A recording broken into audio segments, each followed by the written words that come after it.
Hello, I'm Milo for the Alice Trading Company. Today we're talking about the Douro wine region of Portugal. There are many ways to explore this region, from guided tours to boat rides. It's easy to fly into Porto and start there, renting a car or taking the easy metro to the center and joining one of the many tour options. The slopes of the Douro and its tributaries have been producing wine since Roman times, if not before. It is the first region to be regulated so as to ensure quality and consistency of its signature product, port wine.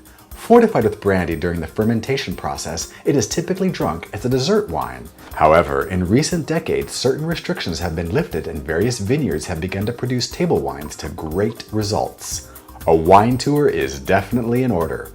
The estates that produce wine are called quintas. Also, given the fascinating history of the region, some of the biggest names in production are British or Dutch. The Portuguese have definitely established themselves as some of the premier wine producers of Europe and have a lot to show for their efforts. The rugged nature of the landscape, its steep hills and winding roads has forced the local populace to be rather creative with wine production, developing various inventive ways to get vines to grow in difficult terrain.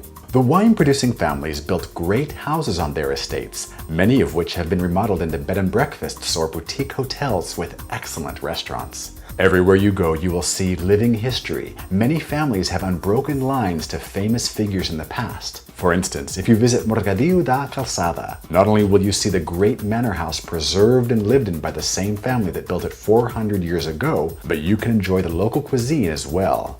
Of course, while the manor houses have been classically preserved, the hotel rooms of many quintas are quite comfortable and modern.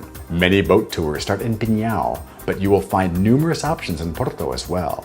There are many idyllic villages and towns in the region, Amarante being particularly picturesque. It dates back to the 4th century BC and has some great architecture of various ages. The wine region stretches as far north as Vila Real, and you will find history and sights to explore all along the way. For more of our work, check out alicetc.com.